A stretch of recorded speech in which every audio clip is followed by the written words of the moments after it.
Welcome to another installment of Frames of Mind, where we get to know the mind behind the frame. I'm your host, Georgie Rodriguez. For today's interview, I'm here with Russell Brown, the director and writer of Loren and Rose, which is available to stream exclusively on Prime Video. Loren and Rose is about a filmmaker and an actress who form this friendship after their lunch meeting to discuss casting her in his first feature film. Loren is an up and coming director, and the film spans many years over the course of different dinner meetings that they have, and it's very interesting to kind of set this story over their different meals together. And so my first question for you is like, what kind of drew you to this idea of telling the story through their meals together? Well, there's another movie called My Dinner with Andre that was sort of a classic independent movie. So I was sort of given some confidence and some pointers about how to kind of make a movie like this that's very dialogue driven and just really about this interaction between two people from My Dinner with Andre. Also, there's sort of a long tradition of sort of chamber movies, where it's movies that take place in very contained locations with small amounts of characters, and I kind of love those movies. So I looked at a lot of films like that to see how they were done. Yeah, I love that. And this film is about a director, and obviously, like, you wrote and directed this. So I kind of wanted to like go back for you. Like, what were some of your initial film inspirations? What kind of drew you to directing? Oh my gosh. Well, I made films in high school, and then I went to film school, and I at the time I really thought I was going to be a movie critic. I really thought I was going to be sort of like a essayist, I wanted to kind of be like a Pauline Kael kind of person. She was a Okay. critic, right? It was like wrote like think pieces about movies. So that's what I was sort of doing, and then I got into making documentaries, and then it just sort of evolved. I had some mentors and some teachers who encouraged me to write, and that's how I really got into making movies. Yeah, that's so cool. And so, like, what for you, like, is it about directing that speaks to you? Like, what do you love most about directing? Um, well, when there's about 10,000 parts of directing. Okay. There's casting, there's scouting locations, there's editing, there's post production, there's being on set with actors. There's a million different parts, and there's sort of things that I like and dislike about each part of the process, For sure. honestly. But there is this feeling on a movie set, and I've only ever really been on pretty much worked on movie sets where it's going well. I've never had like a disaster set. And everyone's getting along and everyone's chipping in and everyone has their job and everyone's being creative and working together. It feels like camp, and I think that when a set is operating like that, it's really fun. And I think there's a lot of, I think that's why a lot of people get into it. Yeah, I love that. And so my show again is called Frames of Mind. So one thing I kind of like to ask people about their film is like, do you have a favorite frame or like a particular moment that's your favorite? Oh, that's a really interesting question. I mean, there's a few. There's a line where there's a lot of lines that I really like. There's a line early in the movie where Rose says, a true artist could never run out of inspiration. It's like a bird growing tired of flying. And she says it in this very dramatic way, and the camera's coming around, and the light is hitting her, and in a certain way. I sort of love that sequence.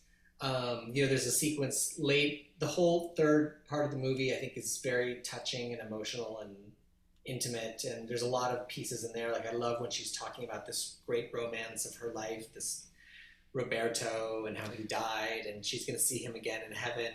Like there are sort of little set pieces in the movie that are kind of my favorite. And there's something about the way the light is capturing her in that moment that I really love. I sort of love the very last moments and sort of Lauren's expression of disbelief about this being what's about to happen. I love that part. Yeah, like I really like want to get like deep into these characters. So for like spoiler reasons, I'll let you do talk as much as you would like to like get into some of the meat of this. But like you're talking about with like the last act, um like this film kind of covers a lot of topics with like the personal troubles they have, the career troubles they have, but then we also get into sort of like health issues a bit, and like a lot of like, there's a lot of conversations and like versatility and like the topics in this film, which I really enjoyed. And Rose is a really good character to me because like throughout the movie she's always kind of talking about like your own creativity, and she's kind of like honed in to kind of like who she is and not really like letting a lot of outside influences kind of like boggle you down, which is something that like Loren seems to struggle with because you know he has his first feature and it like does very well, and after his short film, you know, he starts to kind of get taken away by that a little bit also, and he becomes a little like addicted to like the getting the like validation and all of that. So I kind of wanted to know also like where did that come from for you and how did that come about? You mean kind of like the Lauren's feelings about how sort of his career path and that Yeah, kind and of like thing? crafting his character. Well, I think both of them are sort of facing. They both have big ups and downs in their life.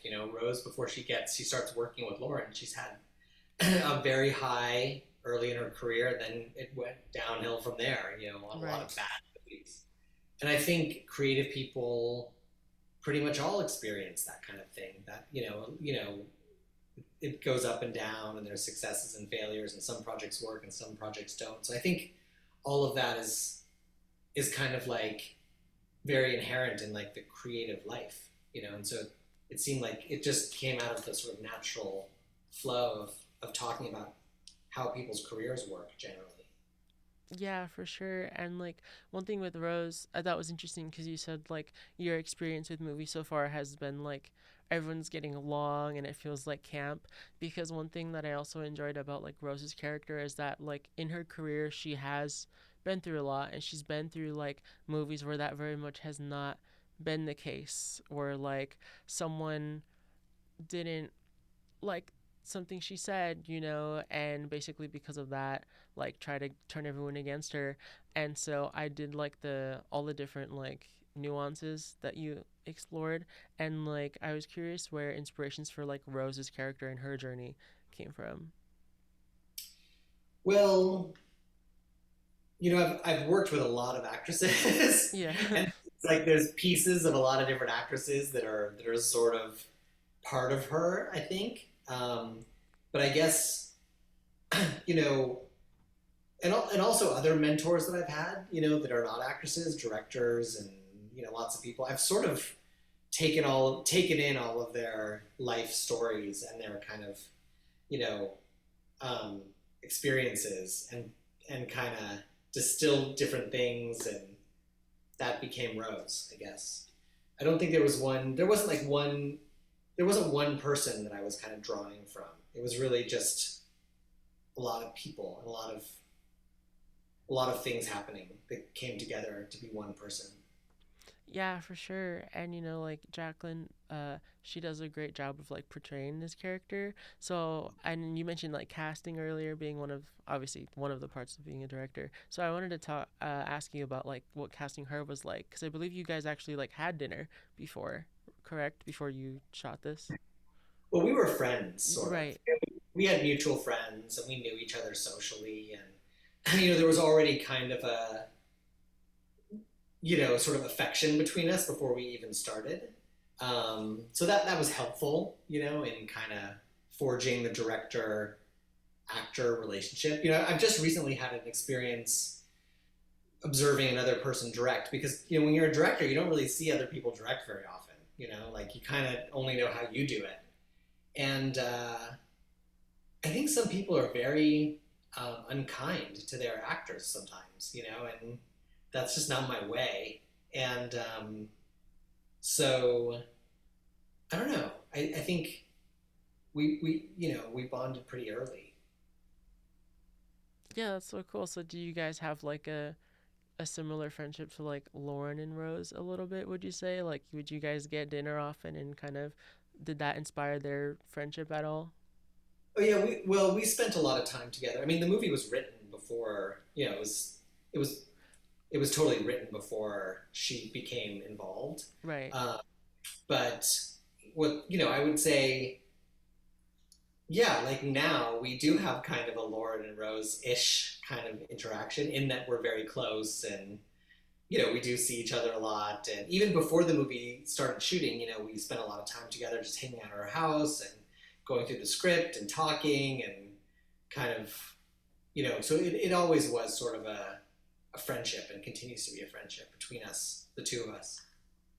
Yeah, and she has a lot of great lines in this movie. Like one of the ones I like from early on is I am a great tree, but I know that I too will one day pass, and that is why I dance today. And I thought Yes. that that was such a good quote, and I also just wanted to ask like where did the inspiration for this line come from? Because I thought it was so like relevant to like any creative person, it's like you have to like enjoy what you're doing because like the tree says one day or two will pass. Yes. Well, here's the truth. So I was taking mushrooms once, and a tree said that to me. Really? Yeah. So the tree, and I could, had this deep voice, and the tree said, I am a great tree, but I know that I too will one day pass, and that is why I dance today. And there was like um, Chelsea Morning, the Joni Mitchell song, started playing in the yard because there were speakers and there was music playing in the yard. And then the tree started dancing to like Chelsea Morning. And I was like, what is going on? Like this tree and Joni Mitchell is telling me to like live in the moment. I mean, it was unbelievable. So that line, became a sort of guiding principle of the movie. Sort of one of the thematic lines of the movie. That is so cool. I love everything about this story. Oh my gosh.